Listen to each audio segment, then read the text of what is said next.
Hello friends, welcome back to another video. If you're new here, my name is Laura and online I'm known as Tomatoillustrates, and today I've got an exciting video where I get to try the Ohuhu Honolulu S series alcohol markers. I'm so excited for these because they are a little bit unique than the previous sets.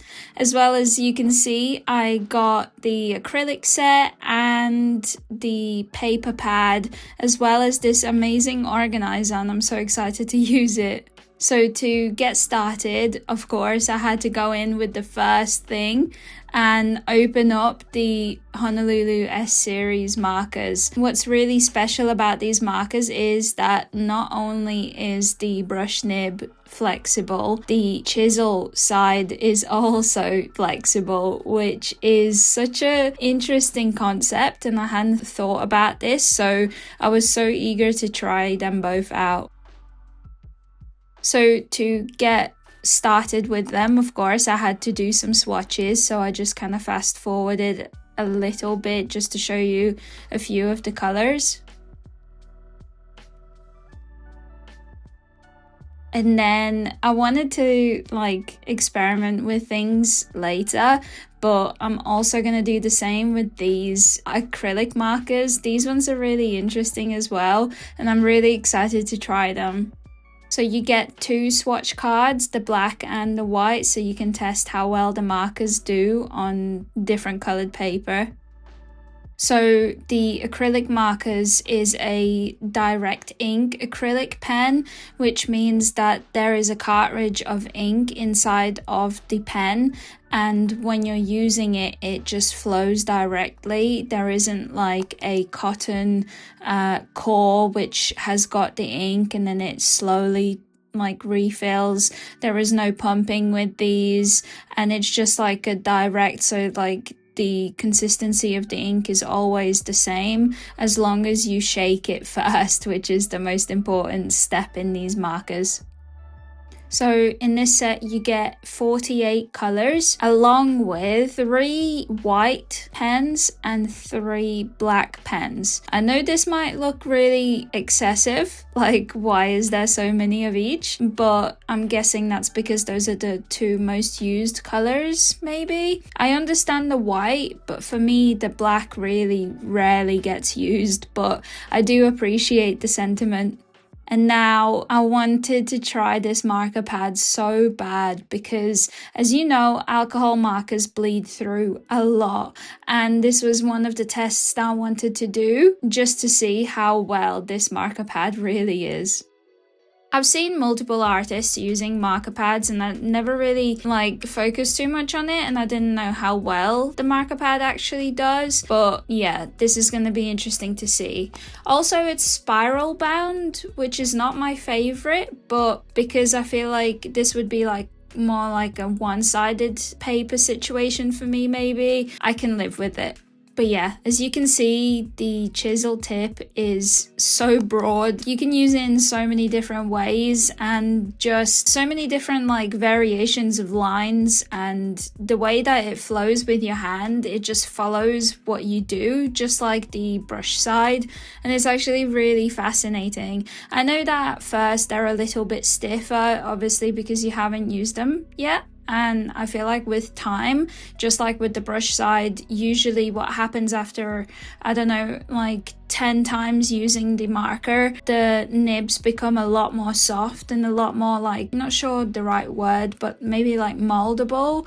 Maybe that's not the right word, but where it's soft enough, but not as firm as it used to. It can really do more than before when it was brand new. And then I tried out the acrylic markers, but unfortunately I'm not a big fan of the way that they color on this paper. It feels really streaky, but kind of sticky. I don't know if that's that makes sense to you, but maybe through the camera you can't really tell, but it's not my favorite surface for acrylic markers. I think it's just way too smooth, but let's test it out for the alcohol markers. Okay, so on the left here, I have the old marker set,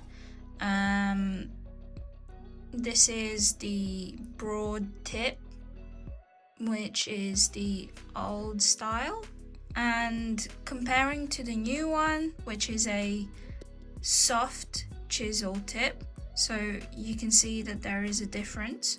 So I've picked two colors. Wow, look at the color in the nib of the new one.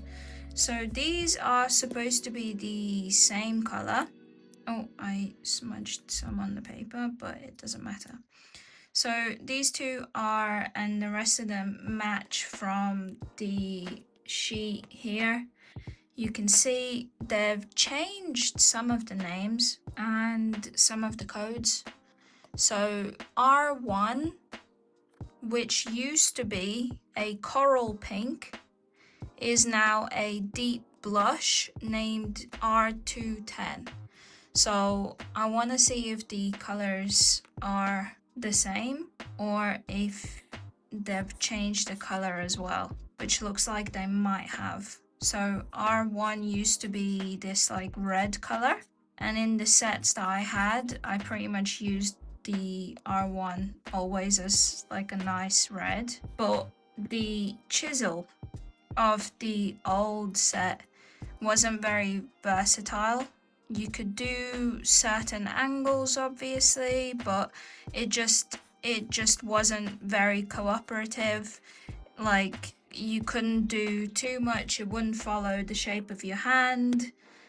Whereas the new one, as you can see, we already saw earlier, you can get some really nice shapes. Like it's so flexible, you can see, and when you're doing this, it follows the shape of your hand with ease. So yeah, they've definitely changed the color differences. These are the same color supposedly as well. So the VO30, which used to be a mauve shade, is now the pale purple V14. So let's have a look at this one. So this is the new one, this is the old one. So that's interesting. They look pretty much identical. I must say, these ones are the only ones that look different with the cap itself, whereas the rest of them pretty much look identical. Granted, I must say the VO30 appears a little lighter than the new one. And then I have the darker shade as well. I just picked up a couple that I thought would be interesting to see. Here is a new one, and here is the old one. What I just noticed is that the highlight of which side was, I'm guessing at the time, the most popular was the brush side. So you could always know what side you have by having the little highlight edge. Whereas now it is the other way around. The chisel is highlighted, and yeah, so it's the other way around. It just confused me really quick when I was doing but yeah. It also feels a lot more heavy, but that's probably because it's got ink in it and this one's been used a lot. So yeah, that's so interesting. So the chisel is at the bottom and the brush is at the top. Yeah, that's very interesting. So this one, so the acrylic marker smudges, if you go on it with the alcohol after, these are looking pretty much identical, I must say. So this one was interesting as well. So potato brown stayed the same. I love the name of the potato brown. I have another variation. This is an even older set of markers that I had before, and then I got another set, I believe the skin markers, and then I received another one, and you can see the evolution, as you could say, between the three designs on here. I do really enjoy the highlighted bigger letters because that's pretty much the first thing that I look for, the code. And then this one, as you can see, obviously the new code is very long, so it's gonna obviously be a lot smaller and fun, but that was a little bit interesting to highlight. So as you can see here as well, brush is highlighted and the chisels are not. So let's see the first one. So this one might be interesting. So the first one doesn't look any different. No, they look identical. there is no difference between them. I wonder if the color is. So this is the first one, this is the second one, and then let's have a look at the soft. It might be because they are brand new, so the nibs are a little bit more stiff than my old sets, whereas I've already used them and like worn them in, whereas the new set is brand new, unused, and also will probably take some time into easing into it. So like they've got way more ink in it as well right now than the old sets, but the colors don't look different. This one looks obviously darker because I went on it over the top of it a couple of times. These ones look the same, these ones look, I could say, the same. These ones look pretty much the same as well, and the only difference that I've noticed so far is the reds.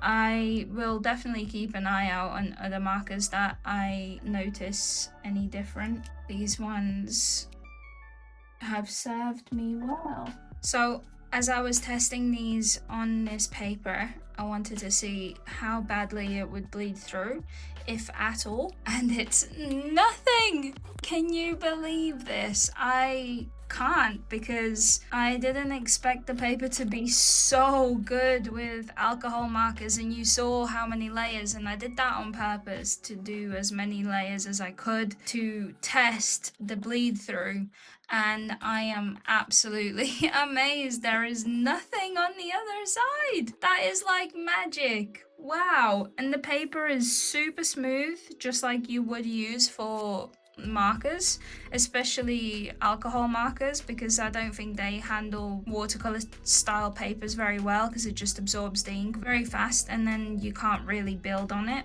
But yeah, for alcohol markers I struggled a little bit. I feel like it kind of needs a little bit of a grit on the paper to like adhere, whereas on here it was a little bit streaky, but I'll do an illustration and we can test it later.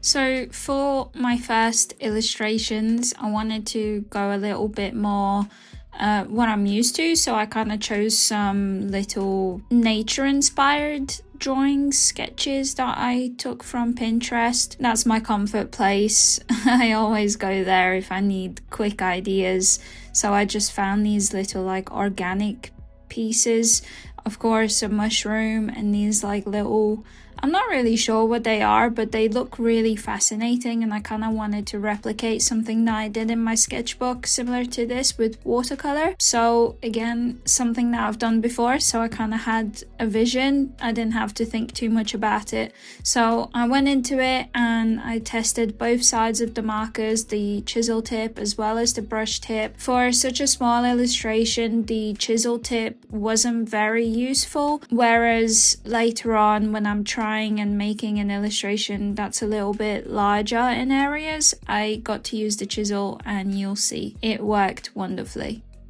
The brush tip is perfect as usual. I think maybe it's a little bit better than the old sets, but I'm not really too sure because in this video I mainly focused on the chisel tip. But yeah, some of the colors, I don't know if it's the paper, they appear really dark for a very long time, so it's really hard to make an illustration. I think it's mainly for the light colors because the alcohol goes into the page, and in a way it's good because you can blend way more longer than usual on like regular paper where it dries really fast.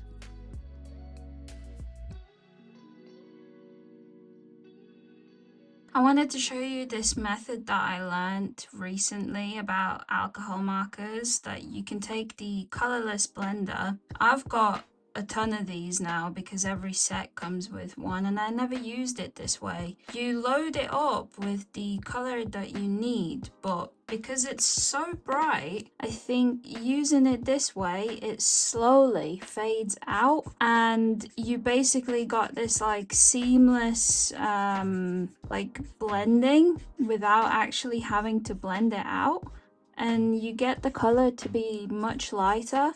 And you can do this with any color, and it's such a nice way of like blending but without actually having to do that much work. I did that with the green because the green in this set is quite bright, so I'm looking for something a little bit more like, you don't have to load it up too much. I think you need to like hold it downwards so that the clear alcohol doesn't escape.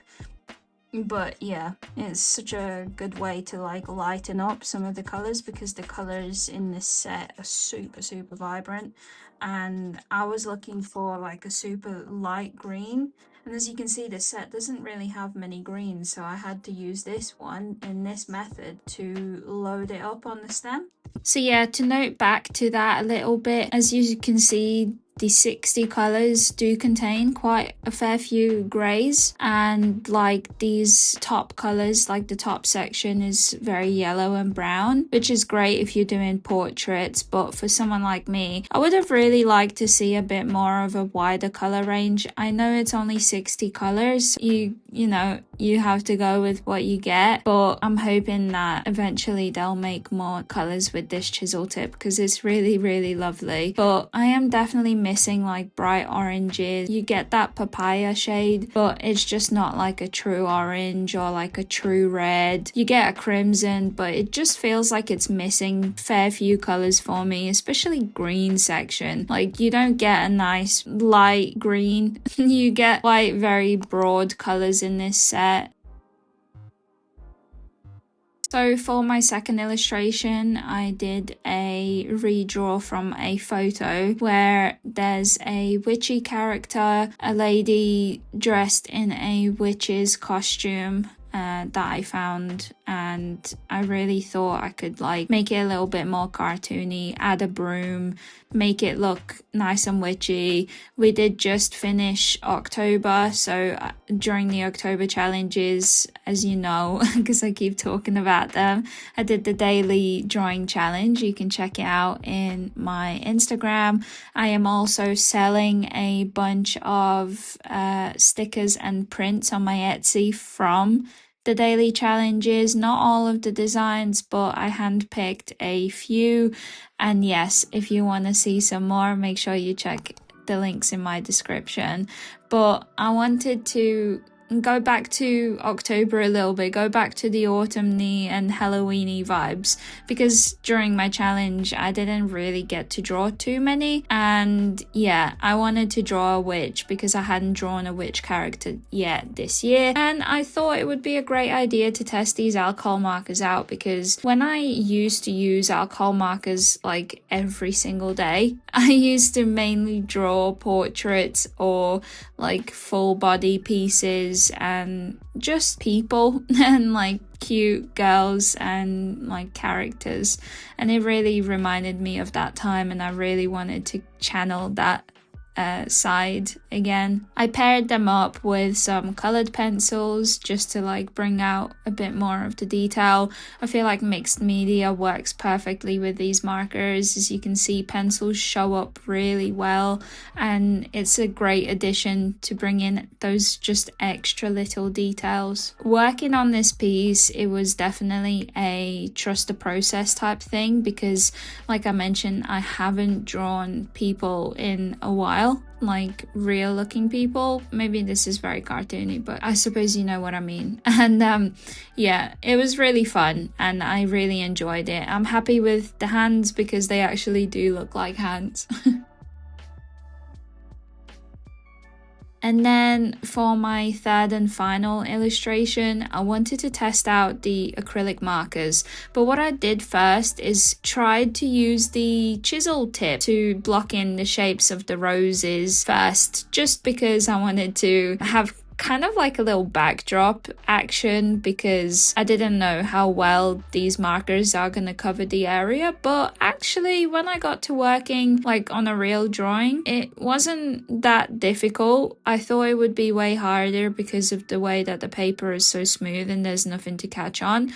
But yeah, I did find it a little bit difficult blending them. I really need to test them out on different kind of paper for these, but I love this pad. I'm definitely going to use it for the alcohol markers because they make it so nice that the marker ink actually stays in place and it doesn't bleed through and kind of like gets wasted or appears really like see-through-y, like because it just disappears. But yeah, it's really fun, very fun thing to use.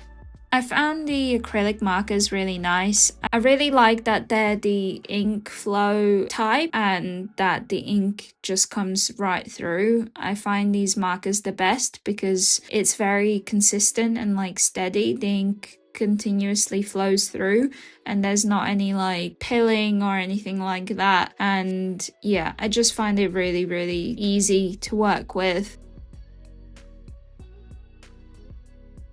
I like the color selection. I find that the greens in this are a little bit nicer just because I love my greens, so I did really need them. And the selection for all the pinks that I wanted to do for this piece actually worked really well, and I'm really happy with how this piece came out. And with that, I want to say thank you so much to Ohuhu. I love all of the products and I'm so excited to try more pieces in the future. And you'll definitely be seeing more of these markers and possibly the marker pad in future videos as well. And we can test out some more methods perhaps. But yeah, thank you so much, Ohuhu. Definitely check them out. And yeah, I'll see you guys in the next one. Bye.